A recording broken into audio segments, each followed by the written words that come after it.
요즘 극장가에서 한국 영화를 밀어내고 흥행하고 있는 영화가 있죠. 헐리우드 SF 영화 그래비티입니다. 혹시 이 영화의 감독이 어느 나라 감독인지 아십니까? 글쎄요, 뭐 할리우드 영화니까 미국 사람 아닐까요? 네, 보통 그럴 거라고 생각하는데 이 감독은 미국 사람이 아닌 멕시코 사람이라고 합니다. 네, 그렇군요. 근데 요즘에 이렇게 할리우드 영화에 미국이 아닌 다른 나라의 감독들이 메가폰을 잡는 경우가 많다고 하더라고요. 네, 이 영화들 어떤 영화들이고 또 그 배경은 무엇인지 알아보겠습니다. 최광희 영화평론가 나와 있습니다. 안녕하세요. 네, 안녕하세요. 어서오세요. 네, 그래비티 뭐 얘기 들으면 상당히 미국적일 것 같은데 감독이 멕시코 사람이라고요? 네, 그렇습니다. 알폰소 쿠아론이라고 하는 이름의 감독입니다. 이 감독은 일찍이 그 해리포터 시리즈 가운데 이제 아즈카반의 죄수라고 하는 작품의 메가폰을 잡았죠. 그래서 연출력을 이미 입증한 바가 있는데요. 예. 이번에 그 산드라 블록과 조지 클루니 주연의 그래비티라는 작품의 연출을 맡으면서 할리우드에서 아주 단단하게 입지를 다지고 있습니다. 사실 그 멕시코라는 나라는요, 이 미국과의 FTA 체결 이후에 좀 영화 산업이 많이 침체됐다 이렇게 얘기가 되는데요. 하지만 굉장히 걸출한 재능의 영화 감독들을 배출하고 있고요. 예. 이들이 주로 할리우드에서 자기의 영역을 확보를 하고 있습니다. 그 대표적인 감독이 바로 이 감독이죠. 알폰소 쿠아론이라고 할 수가 있겠는데요. 이 영화 그래비티는요, 그 할리우드에서 만들어졌기 때문에 말씀하신 것처럼 당연히 미국적인 냄새가 아주 물씬 풍기죠. 예. 나사, 즉 미국 항공우주국에 소속돼 있는 두 우주인이 지구상공 600km 우주에서 허블 망원경을 수리하는 임무를 하다가 예. 인공위성의 잔해와 이제 부딪히게 되면서 겪게 되는 그런 재난 상황을 우주라는 아주 스펙터클한 배경 속으로 펼쳐보고 있습니다. 3D 기술이라는 면에서 또 한 번의 개가를 보여주고 있다. 이런 예. 평가인데요. 특히나 사운드 디자인이 굉장히 압권이라서 소리를 듣는 그런 즐거움도 안겨주고 있습니다. 지금 이제 화면에서도 굉장히 사운드가 좀 남다르네요. 네. 예. 그런데 그 멕시코 출신 감독이 또 있다고 들었어요. 어떤 감독이죠? 네.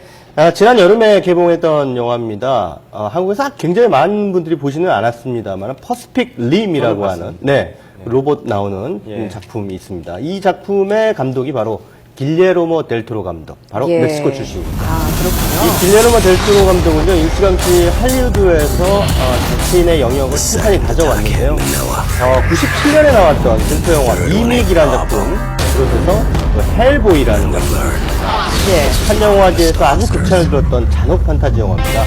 사내미로 오픈 영화 세계 연대를 연출한 바 있죠. 최근에는 그 반지의 제왕 시리즈의 전사라고 할 수 있는 호빗 시리즈의 감독을 맡고 있습니다. 예. 그만큼 지금 할리우드에서 가장 각광받고 있는 그런 감독 가운데 한 명이다. 이렇게 말씀드릴 수 있겠습니다. 길레르모 델 토로 감독은 할리우드에서 활동뿐만 아니라 자신의 고향인 멕시코에서도 캐나다라든가 스페인 이런 나라들과 이제 합작을 통해서 예. 아주 꾸준하게 문제작들을 내놓고 있는데요. 그러니까 이제 미국에서는 돈이 많이 들어간 블록버스터 영화를 만들고 예. 자기 고향으로 가서는 아주 작품성이 높은 영화를 연출하거나 또는 제작을 하는 일종의 양동작전 이것을 아주 잘 구사하고 있는 그런 감독입니다. 되게 재밌네요. 헐리우드에서는 돈이 많이 들어가는 영화를 만들고 또 네. 고향에서는 예술작품, 예술 그렇죠. 영화를 그것도 만들고. 능력이 되니까 그렇게 큰 되는 시장에서 돈 벌어서 예. 고향에 가서 쓰는 거죠. 아, 네. 그렇군요. 알겠습니다. 멕시코 출신의 두 감독 살펴봤는데요. 네. 얼마 전에 이제 개봉했던 또 다른 SF, 엘리시움도 미국인 감독이 메가폰을 잡은 게 아니라고요. 네, 그렇습니다. 그 영화는 이제 남아프리카 공화국에서 온 닐 블롬캠프라는 감독이 연출을 맡았는데요. 예. 닐 블롬캠프는 사실 지난 2009년에 선보였던 디스트릭트 9이라고 하는 SF 영화로 아주 큰 호응을 얻은 바 있습니다. 근데 그때 당시 제작자가 바로 반지의 제왕을 연출한 피터 잭슨 감독이었습니다. 피터 잭슨 감독도 미국인이 아니죠. 뉴질랜드 사람입니다. 그래서 뉴질랜드 감독이 남아공 감독을 발굴하고 이들이 할리우드에서 영화를 찍는 그런 셈이라고 할 수 있겠습니다. 예. 그만큼 할리우드가 이 전 세계 재능에게 열려있는 그런 용광로라는 것, 이걸 다시 한번 실감케 하는 대목이라고 할 수 있겠죠. 예. 또 그 멕시코와 남아공 말고 또 영국 네. 감독도 있죠. 어떤 감독이죠? 네, 아무래도 그 같은 영어권이다 보니까 영국 출신 감독들이 할리우드에 진출하는 경우가 굉장히 많습니다. 맷 데이먼이 주연했던 그 본 시리즈를 연출했던 그 폴 그린글라스 감독, 이 사람이 바로 영국 출신인데요. 예. 폴 그린글라스 감독은 지난 2002년에 베를린 영화제 금공상을 받은 블러드 선데이라고 하는 작품으로 아주 깊은 인상을 남겼는데요.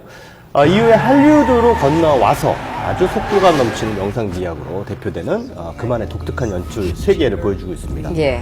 폴 그린그라스가 메가폰을 잡은 영화가 이제 본 시리즈 가운데 두 편, 본 예. 수프리머시, 본 얼티메이텀이라는 작품인데, 그의 영상 감각을 아주 유감없이 보여줬던 그런 작품들이 있죠. 예. 또 이번 주에 개봉하는 톰 행크스 주연의 영화가 있습니다. 캡틴 필립스.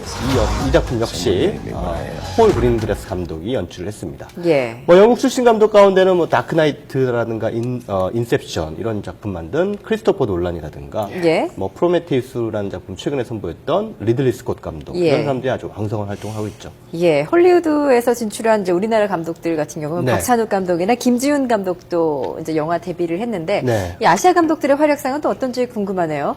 네, 아무래도 이제 문화권이 서로 이제 다르다 보니까 아무래도 서구권 출신의 감독만큼은 두드러지지는 않습니다만 예. 어쨌든 최근 들어서 아시아권 감독들도 약진을 하고 있습니다.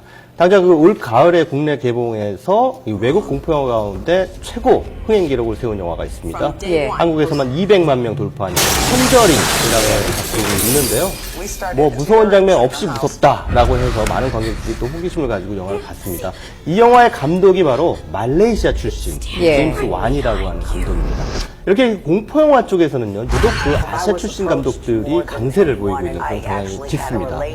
우리에게 그 식스센스라는 작품 90년대 말에 나왔던 그 작품으로 잘 알려져 있고 최근에는 그 SF 영화죠. 예. 애프터 어스라는 작품을 선보인 예. 엠 나이트 샤말란의 경우엔 인도계 미국인이고요. 아, 예. 또 일본 공포 영화 그 링을 연출한 나카다 히데오 감독 같은 경우에는 이제 할리우드에서 자신의 작품을 리메이크한 그 작품의 속편을 할리우드로 가서 직접 연출한 바 있습니다.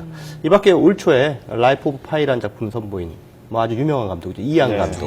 예. 할리우드에서 확실하게 자기 입지를 가진 타이완 감독입니다. 예. 오스카상만 뭐 무려 4번이나 받은 거장이라고 할 수가 있겠습니다. 자, 이렇게 할리우드가 국적 또는 인종을 가리지 않고 전 세계의 새로운 재능 이렇게 쫙 흡수하고 있는 것, 스폰지처럼 빨아들이고 있는 것은 역시나 글로벌 시장을 내다보는 영화를 만들고 있습니다. 그러니까 할리우드의 일종의 그 선도적인 그런 입지가 아주 큰 배경이라고 할 수가 있겠습니다. 예. 또 한편으로는 그 자국 내 영화인들 뿐만 아니라 다른 나라의 다른 문화권에서 커온 그런 그 감독들의 그 새로운 감수성 이것을 받아들이면서 영화적인 도전 또 끊임없이 혁신을 하려고 하는 그런 할리우드의 전통도 작용을 하고 있다 이렇게 볼 수 있겠죠. 예.